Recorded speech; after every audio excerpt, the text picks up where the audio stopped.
Kom, ons praat saam oor sending. Gemeentes doen sending. Goeiemôre vriende. Ons sit hier lekker veilig agter die internet. En dis lekker om te gesels en vanoggend het ek die voorreg om met dominee Richard Botha te gesels. En ek wil gou vir u so 'n bietjie vertel wie dominee Richard is. Hy is veral bekend vir sy Vita Dei Bybelstudie of woordskool op YouTube. En ek het hom so nou en dan het ek maar gehoor van hom en het ek 'n bietjie van sy video's gekyk. En ek het altyd groot baat daarby gevind, maar gedink hy's nou maar eintlik 'n teoloog. En toe 'n jaar gelede het ek op 'n getuienis afgekom wat deur Mega Voice uitgestuur is. En waar het ek nou eers hierdie dingetjie hier wegvat? En ja, toe lees ek dat hy en sy vrou Richard en sy vrou Pippa dit op hulle harte gelê het om vir 'n hele jaar deur Suidelike Afrika te reis. Ek weet ook nog nie presies hoe lank terug dit was en hoe lank dit was nie. Hy kan ons help daarmee. Maar die doel was om die evangelie na baie onbereikte gebiede en baie tale en lande te gaan versprei in Suidelike Afrika. En toe ek hulle getuienis gehoor het, en veral toe hy vertel hoe dat hy graag klompie audio Bybels wou saamneem, het hy vir vriende daarvan gesê om dit uit te deel, en toe het ouens sommer entoesiasties begin om nog Bybelse aan te bied, en as ek het reg het hy oor die 1000 Bybels op die ou end versprei, en maar ons sal nou nie vanoggend baie oor die reis praat nie. Sy getuienis sal ek sommer in die beskrywingsboksie deel van die video vir mense wat daarna wil kyk. Maar wat ek wil sê is, dominee Richard is nie net 'n Bybelstudie man nie. Hy's ook 'n Bybelverspreider man, sal ek dit noem. Hy's 'n sendingman in die praktyk, en hy het nou net vir my gesê toe ons gesels het dat hulle beplan weer uitreik. Hy kan bietjie daaroor vertel as hy wil. Nou, wie is ons? Of wat is ons doel? Ons het 'n videoreeksie aan die gang. Ons het verlede jaar daarmee begin oor die hooftaak van die kerk. En ons het juist dominee Richard op 'n stadium gevra om vir ons 'n bietjie met ons te gesels. So een van ons sendelinge, Johan Myntjies, op die punt was om na die DK te gaan. En ons het 'n groepie van ons is hier by Kerk Sonder Mure, maar ons is eintlik op die online, op die internet aktief met die hele ding van bekendstelling van sending, motivering, mobilisering en om sendingorganisasies ook met bekend te stel aan kykers.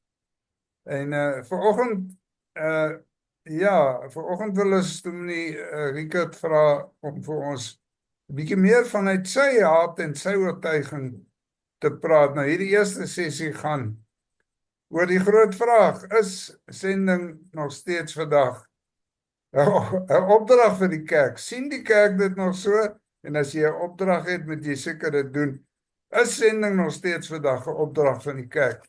Dominee Richard, ek gee dan vir jou, en ek sien uit om jou gevoel daaroor te hoor, en ons kyk, ons probeer om so in 'n 10 minute, kwartier maksimum inpas.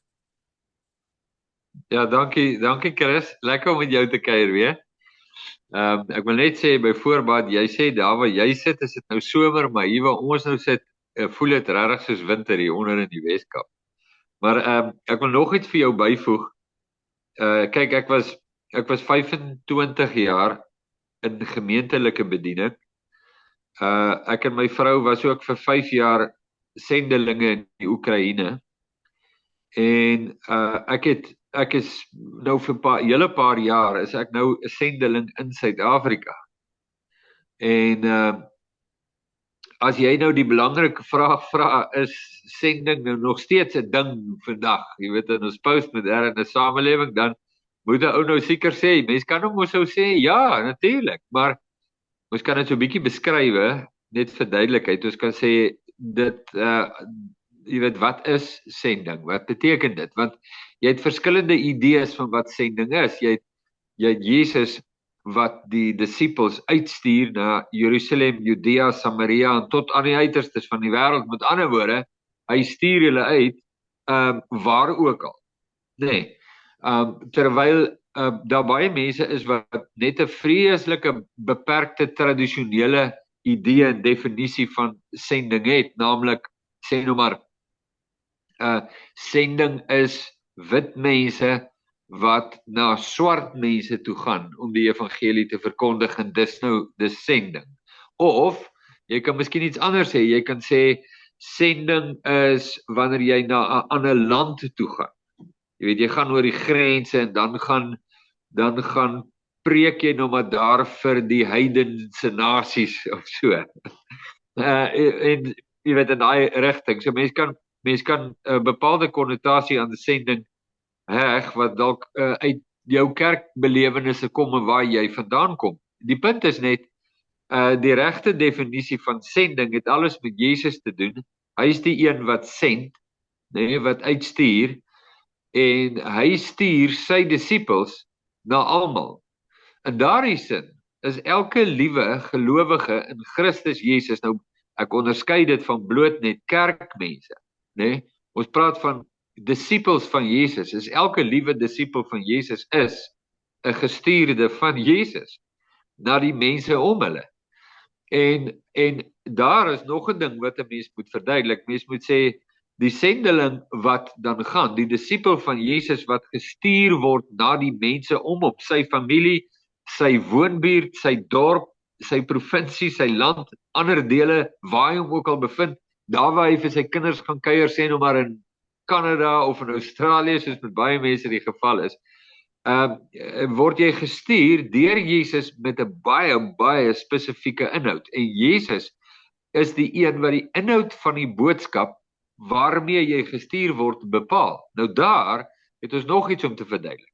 Want ek kan myself 'n sendeling ag, want ek gaan nou na, sê nou maar, Uganda toe, en ek kom nou hier uit wonderlike Suid-Afrika wêreld waar ek alles het, en ek voel ek gaan nou daar na die mense in donker Afrika, jy weet, so daar gaan ek nou met my Land Rovertjie of wat ook al ek mee ry.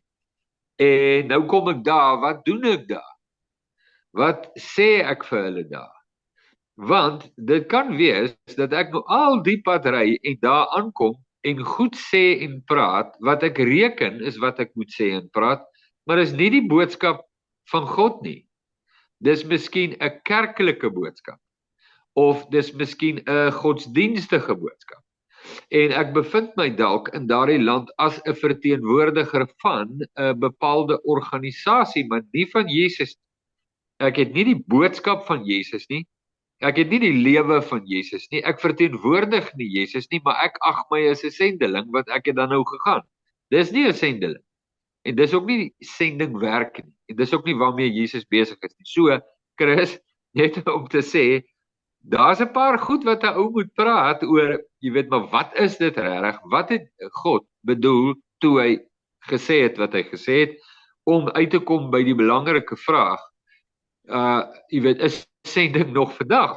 Want kyk jy na God se perspektief, God se boodskap en God se inhoud, God die Vader wat sê in Matteus 17, dit is my geliefde seun, in wie ek welbehae het, luister na hom. Dis 'n geweldige belangrike boodskap met inhoud wat God bepaal, wat hy op die lewe lê van al sy disippels, al die disippels van Christus. Nie net om te verkondig nie, maar om self onder dit te lewe. Wat my, ek praat nou dalk so 'n bietjie rond, maar ek wil dit tog sê, dit is so belangrik, en ek dink ons het dit met ons laaste kuier raak gesê, dit help nie ek gaan nou na die plek waar ek nou voel, Lesotho, Uganda, Zimbabwe, waarheen jy nou ook al gelei voel om te gaan, en ek gaan vertel die mense van Jesus Christus, die geliefde van God, en dat hulle aan hom onderdanig moet wees, maar ek myself is nie aan Jesus onderdanig nie. Dan is jy nie 'n sendeling nie. Jy is net 'n prater. Jy is nie 'n sendeling nie. Want ek dink dit is so belangrik dat 'n ou dit net onder jou eie aandag bring om te sê, die belangriker as om disippels te maak, Matteus 28 vers 9. So belangrik as wat daardie opdrag is daar iets belangriker, en dis om 'n disipel te wees.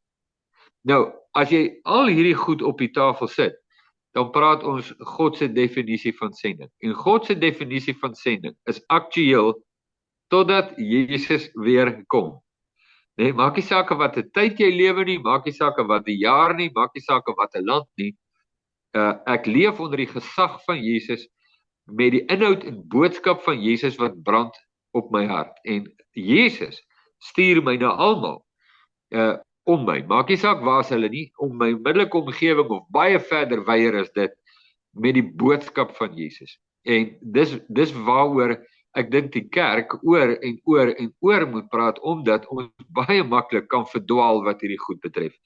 Jy weet, ons het sendelinge wat nie regtig deur God gestuur is nie. Ons het mense wat preek, wat nie die inhoud van God preek nie. Ons het mense wat vir ander mense vertel wat om te doen, maar hulle self staan nie onder die gesag van Jesus nie. En net omdat ek 'n groot organisasie het met baie geld, beteken nie ek is besig met die dinge van God.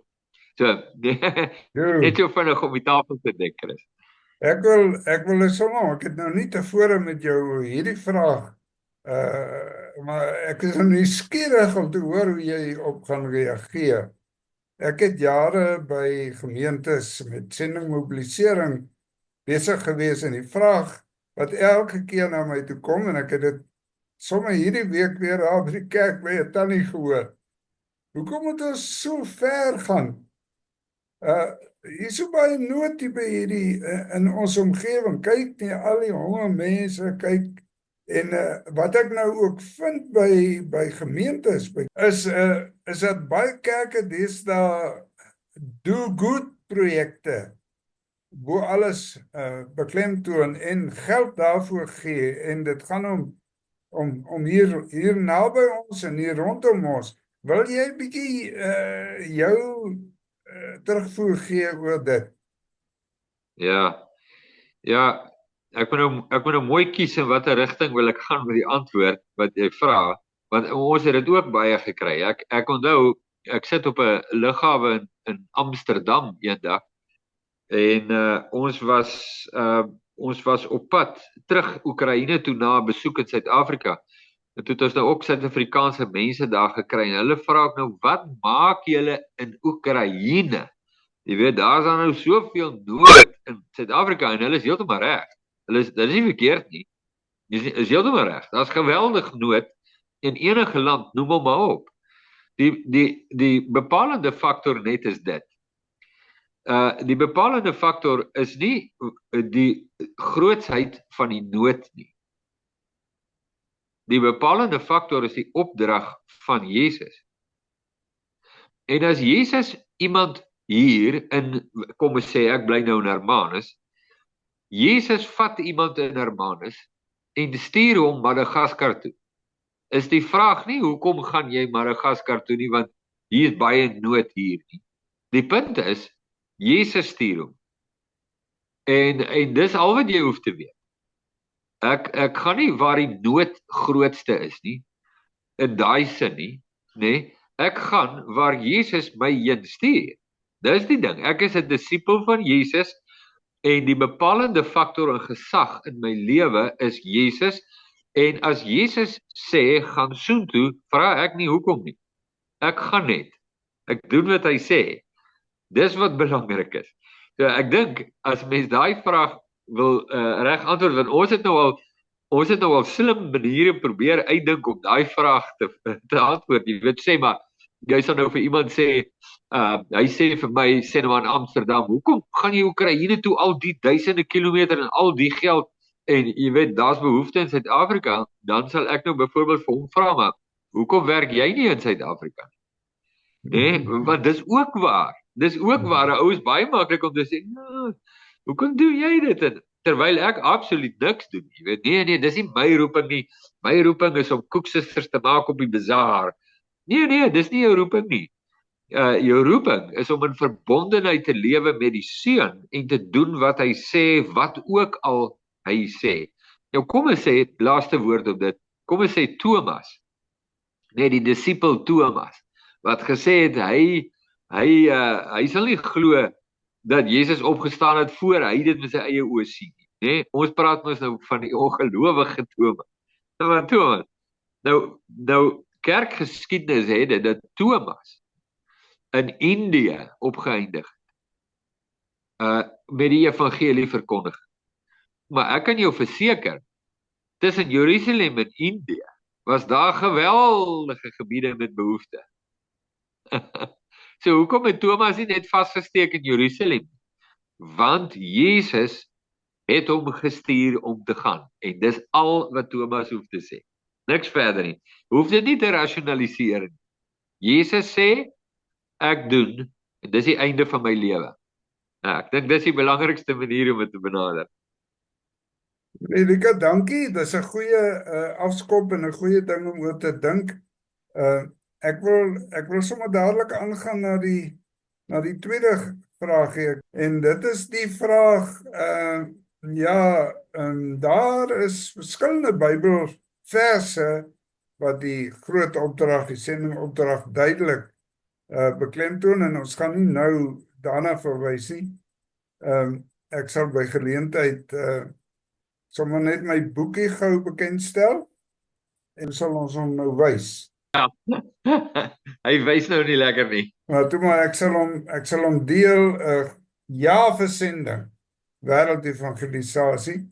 Ek sal die boekie graag vir mense aanbied, en ek sal die aflaaipunt sal ek in die groep sit. Maar daar het ek 'n hele klompie probeer om al die Bybeltekste wat na sending verwys te vra, maar nou die een versie, Matteus 24 vers 14, het ek nou al baie mee vasgeloop met slim ouens, en ek het my oortuiging daarvan, maar ouens stem nie altyd met my saam nie. Die teks klink so, Matteus 24 vers 14, hierdie evangelie, die evangelie van die koninkryk, sal in die hele wêreld verkondig word, sodat al die nasies die getuienis kan hoor. Nou, daai deeltjie het is al, ek hoop dominees het hom al plat gepreek in hulle kerke.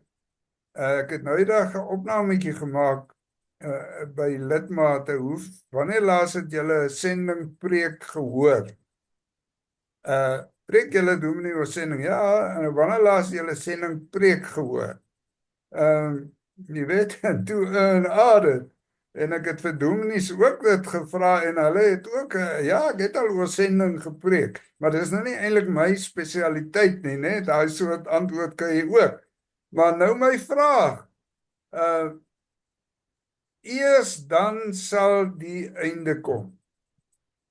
Jy het net nou ook gesê, ons het die opdrag om te gaan tot Jesus weer kom. Eers dan sal die einde kom, en daai vraag wil ek nou graag hoor. Hoe gooi jy hom? Hoe gee jy hom deur? Ek wil graag hoor by jou. Dankie. Goed, jy moet eers sê, wat is die vraag? Ja, die vraag is beteken dit dat Jesus gaan nie terugkom nie, want die opdrag is nog nie voltooi nie, die evangelie is nog nie in alle nasies verkondig nie. Daar is nog steeds honderde, dis 'n hele ander storie om die onbereikte nasies te identifiseer. Die hele groot moslimwêreld, kwart van die wêreldbevolking vandag, het nog nie die evangelie gehoor nie. Nou, hierdie evangelie moet eers verkondig word, eers dan sal Jesus terugkom. En daar is die vraag. Goed. Chris, jy het gesê nou jy het gedink ek is 'n teoloog. Maar ek is, maar as ons nou na hierdie teks kyk. Nee, kom, ek gaan net eers vir jou sê wat staan in die teks. Maar ekskuus, voor ek dit sê. Hierdie teksgedeelte en vraag wat jy vra, laat my verskriklik dink aan 1994-95, as ek nou reg onthou. Toe was daar 'n onsaglike sendingontwaking in die wêreld, met die oog op die draai van die millennium, met die jaar 2000 wat nou sou kom, en een van die baie kosbare dinge wat plaasgevind het in daardie tyd, was die, kom ons noem dit 'n herlewing, want ek dink dit is omtrent wat dit was die herlewing binne in die kerk, dat die sendingopdrag van God is nie toegesê aan spesialis sendingorganisasies nie, maar aan die liggaam van Jesus. En dat waar ons die twee geskei het en sê ek het nou my gemeentelike lewe en hier is ons almal lidmate en ons, jy weet so aan, en ons het ons eie lewens, en dan het jy hierdie spesialis ouens, hulle word sendelinge genoem, en hulle word gestuur uit 'n parakerk organisasies, en jy weet, en hulle gaan na hierdie mal plekke toe, doen die mal goed en kom praat eenmaal elke 4 jaar by ons gemeente. Dit is nie wat sending is. Die sending kom uit die gemeente. Dis die gemeente van Christus Jesus wat die opdrag van Christus Jesus aangehoorsaam, op welke wyse ook al. Dit was 'n geweldige ontwaking in die 90's. En dis waar jy byvoorbeeld gekry het dat gemeentes begin sendelinge uitstuur, waar in die tradisionele manier, dekades selfs terug, of dalk nie so lank nie, is dit, jy kom uit 'n gemeente, en dan word jy deel van 'n sendingorganisasie, en dan gaan jy sending veld. So daar het 'n hele groot skuif gebeur, en dis ook waar gemeentes begin het, met vlae hang in die voorportale, of in die gemeentes, om te sê, dis die lande waar hierdie gemeente nou oral betrokke is. Nou dit was 'n onsaglike radikale skuif in die kerk, né? Dit is 'n groot ding. Nou, in daai tyd was daar ook 'n baie sterk beweging uit hierdie gedeelte wat jy nou aanhaal, om te sê dat ons roep, Openbaring, Maranatha, ja, kom Here Jesus, kom, maar hy gaan nie kom voordat die evangelie nie aan al die bevolkingsgroepe en nasies verkondig is nie. So daar was toe 'n baie sterk aksie om al die bevolkingsgroepe en so aan mensegroepe in die wêreld te identifiseer wat nog onbereik is. En 'n baie sterk sendingaksie na al, jy weet, hierdie lande en so. En dit was 'n kosbare ding, want so is baie mense gemobiliseer. Baie mense het uitgereik na die gebiede wat andersins net onbereik is, as geen Christelike getuienis in hulle midde, geen Christelike gemeente nie, ensovoorts. Dis waar ons ook gekry het al hierdie kosbare werk deur Patrick Johnson, nee, ek moet nou onthou uit die verre verlede met die Operation World, en al die kennis en die goed, en die Love Southern Africa konferensies en al die goed wat plaasvind. Nee, ek weet nie, jy onthou dit ook seker baie goed. So, ek wil net jou vraag antwoord. Nou met dit gesê, wil ek net gou jou vraag antwoord uit die konteks van die teks wat daar staan. So ek gaan dalk nou nie antwoord wat jy dink nie. Of so nie, maar ek gaan net sê wat daar staan in die teks. Ek soek het. So, die Matteus 24 is natuurlik die gedeelte waar die disippels kyk na die tempel en hulle sê, kyk het hierdie wonderlike tempel, en Jesus sê vir hulle, maar hierdie tempel gaan verwoes raak. 'n Profetiese rede op 70 jaar na dit, waar die tempel werklik verwoes is. Maar in daai tyd vra hulle vir Jesus, wanneer gaan die einde kom? Nou skus, ek wil net op daai versie gou afkom hier. Ja, ek dink is vers 3. Toe hy op die Olyfberg gaan sit, kom die disippels alleen na hom en sê, vertel ons, wanneer sal hierdie dinge wees en wat is die teken van u koms en van die volëinding van die wêreld? Want dit was in reaksie op Jesus se asemrowende uitspraak dat nie een klip van die tempel op die ander gaan oorbly nie. En hulle het nou maar net, ek reken, ek lei nou maar af uit wat hulle sê, is hulle het gereken na die verwoesting van die tempel en die volëinding van die wêreld is op dieselfde tyd. Nee, dit is die volëinding van die wêreld wat gaan meebring die verwoesting van die tempel. So hulle vra nou vir Jesus, hoe gaan ons nou weet? So nou vertel Jesus vir hulle en onderskei tussen die twee gebeure, naamlik die verwoesting van die tempel en die volëinding van die wêreld. So wat hy sê, en dis wat die doel van die teks is om te sê, dit gaan nie gou gebeur. Die volëinding van die wêreld gaan nie gou, dis eintlik die heel eerste boodskap wat 'n mens moet hoor. En nou sê Jesus, tussen nou en die volëinding van die wêreld moet 'n klomp goed gebeur. So dit is 'n baie belangrike klem van die teks. So dan begin hy nou noem, hy sal sê, julle sal hoor van oorloë, gerugte van oorloë, moenie verskrik word nie, alles moet plaasvind, is nog nie die einde nie, sê hy vir hulle. Is nog nie die einde nie, hier gaan baie goed gebeur, hulle gaan die tempel verwoes, is nog nie die einde nie, en dan hou hy aan, hy sê die een nasie sal teen die ander opstaan, die een koninkryk teen die ander, daar sal hongersnoode wees, pestsiektes, aardbewings op verskillende plekke, maar is net die begin van die smarte. Dan gaan hy aan, hy sê, julle sal verdrukkinge, julle sal julle doodmaak, julle sal deur die nasies gehaat word, baie sal tot struikeling gebring word van die gelowiges en mekaar verraai en mekaar haat, baie valse profete sal opstaan en baie mense mislei, en omdat die ongeregtigheid vermeerder word, sal die liefde van die meeste verkoel. Maar dan die belangrike waarskuwing, wie volhard tot die einde toe sal gered word. En hierdie evangelie van die koninkryk sal verkondig word in die hele wêreld tot 'n getuienis vir al die nasies. Dubbelpunt. En dan sal die einde kom. So om hulle vraag te antwoord oor wat is die teken van die einde en wanneer gaan die einde kom, sê Jesus vir hulle, dit gaan nie gou gebeur. Daar is 'n klomp goed wat moet gebeur. 'n Klomp dinge wat moet gebeur. Belangrikste boodskap wat hy wel vir hulle sê is, moenie moed verloor nie. En moenie dat iemand julle mislei. Nee, as ons nou kyk na vers 1 en vers 24. Nou is die 14, dit gaan nou aan die res van die hoofstuk, praat ook daarvan, maar dit was die belangrikste ding om hulle vraag te antwoord. Ek gaan net byvoeg vinnig, net terwille van iemand wat nou kyk. Hy antwoord die hele saak oor die tempel vanaf vers 15. Ons stop nou vers 14. Maar net om vir hulle te sê, julle moet vashou aan die geloof, julle moet onderdanig bly aan die gesag van God deur Christus Jesus, en julle moet doen wat hy vir julle sê om te doen. Daar gaan baie dinge gebeur en daar gaan baie goed plaasvind. Dis nie die einde nie.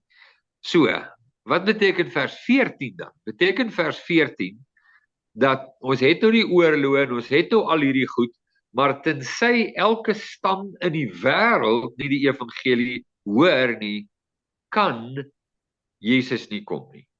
Nou, dis nou die een ding wat ek nou, Chris, ek kan nou nie vir jou met vrymoedigheid sê, Jesus sê, hy kan nie kom, tensy dit gebeur. Dis nie wat ek verstaan nie. Wat ek hoor Jesus sê, is hy sê, hierdie evangelie sal versprei reg oor die wêreld, en as ek nou dink, nog nooit was die evangelie so wyd en intensief verkondig, soos in die tyd waarin ek en jy lewe nie. Is daar mense wat dit nog nie gehoor het nie? Ja, maar ook was daar nog nooit so 'n verdraaiing van die waarheid, mense jeugens, soos die tyd waarin ek en jy nou lewe. So as jy al hierdie goed in 'n berekening bring, dan verstaan jy, ons is nou presies in die tyd wat Jesus beskryf het. Nie nou nie, maar al eeue, maar ons veral kan jy dit nou duidelik geuit sien. En dat die verkondiging van die evangelie in al die nasies is nie 'n fenomeen nie, is 'n gegewe. Is nie 'n fenomeen nie. Net soos wat oorloë nie 'n fenomeen is, is 'n gegewe, net deel van sy verduideliking.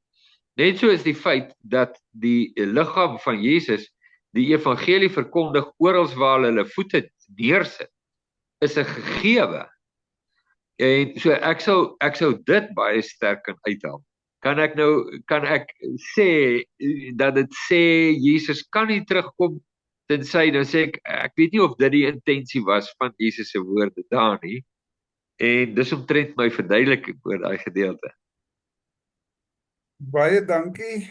Baie dankie. Ek wil wat jy nou in die laaste sin gesê het, wil ek net in ander woorde sê. Jesus wil nie terugkom voordat al die nasies gehoor het nie. Dis hoe ek dit interpreteer. En Jesus gaan toesien dat die nasies gaan hoor. Dit sal verkondig word. Dis nie 'n opdrag in die sin van dit moet verkondig word nie. Dit sal gebeur. En dis wat jy nou gesê het, besig is om te gebeur in 'n groot skaal. Maar nou ja, ons gaan nie nou in Openbaring en Daniël en al die verduidelikings gaan nie, dit is 'n hele groot ander wêreld. Kan ek dit vir jou iets sê daar? Dankie Ja. Chris, daai is 'n ek dink is kosbare kommentaar wat jy gee. Jy weet, as ons praat oor wat is die sendingboodskap, wat is die evangelie, hè? Wat is die opdrag op die kerk? Ons praat hierdie week nou net daaroor, en dit is dat die roeping van God op die lewe van 'n mens, 1 Korintiërs 1 vers 9, is om in verbondenheid met die Seun te lewe. Dis die boodskap van die kerk, is die boodskap van die Seun van God, soos Paulus dit daar sê. Hy sê God is getrou wat julle geroep het om gemeenskap te hê met sy Seun Jesus Christus ons Here. Dis 'n kosbare manier om dit te stel, net die woordkeuse van Paulus in daardie brief is besonder as mens daarop agslaan. En jy verstaan, maar dit is die evangelie. Die evangelie is die boodskap van God oor die heerlikheid van Jesus. Die wat dit aangryp, beleef verlossing. Die wat dit verwerp, beleef die oordeel van God. En dit is hoe Johannes 3, die hoofstuk, die befaamde Johannes 3 afsluit in vers 36. Hy wat in die Seun glo, die ewige lewe, maar hy wat aan die Seun ongehoorsaam is, sal die lewe nie sien nie, en die oordeel van God bly op hom. Nee, nou dis deel van die evangelieboodskap. Daar's nie, jy weet, jy kan nie op daai inhoud torring nie. En die ding wat ek wil net byvoeg by jou as 'n voetnota by wat jy sê is, die kerk van Jesus, ek praat nie nou van die kerk in per andere definisie nie. Ek praat nou van die disippels van Jesus, die wat verbind is aan Jesus. Daar's nie 'n oomblik waar hulle motivering nodig het om die boodskap van Jesus oor te dra nie. Ek het nie 'n spesiale predikant nodig om vir my te vertel hoe belangrik is dit dat ek dit doen nie, want as ek aan Jesus verbind, is dit die gees van God in my wat dit in elk geval doen. Nee, daar's nie 'n manier, die grootste sendeling is die gees van God. En daar's 'n baie kosbare ding wat 'n mens sien in die wêreld, en dit is hoe Jesus homself aan mense openbaar wat in hulle dag des lewens nog nooit die evangelie gehoor het nie. Hy doen dit. Jy weet, daar's mense wat sê, maar hulle tot bekering gekom, hulle het nog nooit in hulle ganse lewe 'n Christen ontmoet of die Bybel gelees. Maar dan openbaar Jesus hom aan hulle. En dan dink jy, joh, Jesus is ver meer betrokke in die wêreld as wat ons in ons wildste drome kan dink. Nou as hy op sy eie net so in die wêreld aktief en werksaam is, hoeveel te meer nie deur sy liggaam nie, die wat aan hom verbind is. Daar's 'n natuurlike ding in disippels van Jesus se lewens, en dis die drywing van die Heilige Gees om te praat oor Jesus. Maak nie saak waar nie. Jy sien, die gewilligheid om dit te doen. Die oomblik wanneer wanneer 'n gemeente gekickstart moet word. Chris, dis nou sommer my idees hierdie gedagtes, hoor, maar ek voel nou maar so daaroor. Die oomblik as 'n gemeente gekickstart word en moet gepreek en gemotiveer en jy weet en oorgaal en hierdie argument en daai argument dat dit belangrik is om die evangelie met mense te deel wat dit nie gehoor het nie, dan sê ek, ons het 'n baie groter probleem met daai gemeente as bloot net die feit dat hulle nie sendingwerk doen. Ek het 'n idee, die eintlike probleem waarmee ons te doen het in daardie gemeente is die feit dat hulle godsdienstig is, maar aan Jesus nie verbind is. Want dit is onmoontlik om aan Jesus verbind te wees en nie gedryf te wees deur die gees van Christus. Nee, dis hoe ek die evangelie verstaan en sien hoe God ook in 'n mens se lewens werk.